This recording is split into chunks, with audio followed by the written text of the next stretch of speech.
कि ये जो फलाए आम के 215 इंस्टीट्यूशन स्कूल्स को टेक ओवर किया, ये जम्मू कश्मीर के जो तालीमी इदारे हैं, जो यहाँ के हमारे इंस्टीट्यूशंस हैं, जो हमारी यहाँ की सकाफ़त है, उस पर एक और हमला है।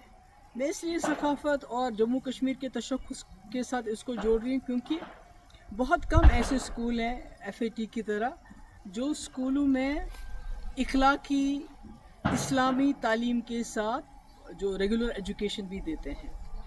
मतलब कोई आप किसी स्कूल का नाम नहीं ले सकते हैं जहाँ पर ये बैलेंस मेंटेन होता हो। और इन स्कूलों में से बहुत ही नामवर शख्सियत उभरी हैं और इसके साथ हज़ारों के तादाद में, मेरे ख्याल में कोई 50-60 हज़ार तो स्टूडेंट्स हैं, टीचर्स हैं, फैमिलीज़ हैं जो जुड़ी हुई हैं। तो इस तरह से इसको इसको टेक ओवर करना, पहले तो जमात इस्लामी के तमाम एसेट्स को टेक ओवर किया गया, उन पर बैन लगाई गई। पर तभी उम्मीद थी कि यहाँ एक चुनी हुई सरकार आएगी, इलेक्शन होंगे, तो शायद ये जो हम पे ताबड़तोड़ हमले हो रहे हैं हमारे तशख़्ख़ुस पे, हमारे हर इदारे पे, तो कहीं ना कहीं उसको वो रोकने में कामयाब हो जाएंगे। और शायद यही वजह है कि लोगों ने नेशनल कॉन्फ्रेंस को तकरीबन 50 सीटें दी, पार्लियामेंट में 3 मेंबर पार्लियामेंट दिए लद्दाख को लेके।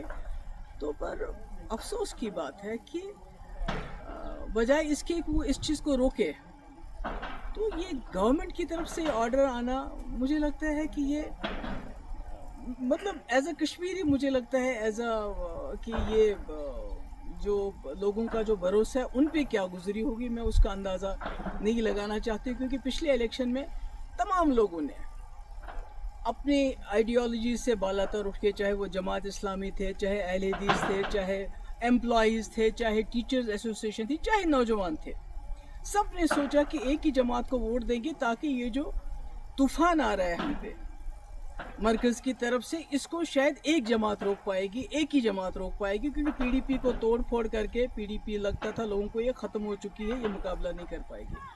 तो ऐसे में ये होना, और अभी आपने देखा कुछ देर पहले जो हमारी उर्दू ज़बान है, सरकारी दफातर में से उसको तकरीबन ख़ारिज किया जा रहा है।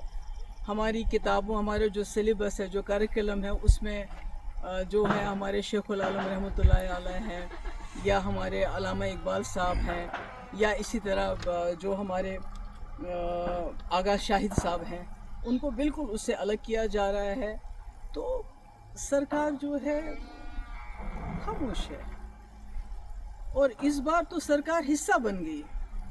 आपको याद होगा 2016 और 17 में जब यहाँ बहुत हालात ख़राब हुए, पथराव रोके ना रुके, दिल्ली से इतनी बड़ी टीम आ गई, बड़े बड़े मिनिस्टर्स की, बड़े बड़े पॉलिटिशियंस की, और हुर्रियत के दरवाज़ों पे गई कि आप दरवाज़ा खोलिए, हमसे बात कीजिए, दरवाजे बंद कर दिए। यानी इतने हालात ख़राब थे। उस वक़्त मेरे ऊपर बहुत प्रेशर आया था कि आप जमात इस्लामी के ऊपर क्रैक डाउन कर लीजिए, बैन कर लीजिए, इनको PSA लगा लीजिए, इनके एसेट सीज का जो अब हो रहा है, जो इस वक्त की सरकार इस वक्त कर रही है।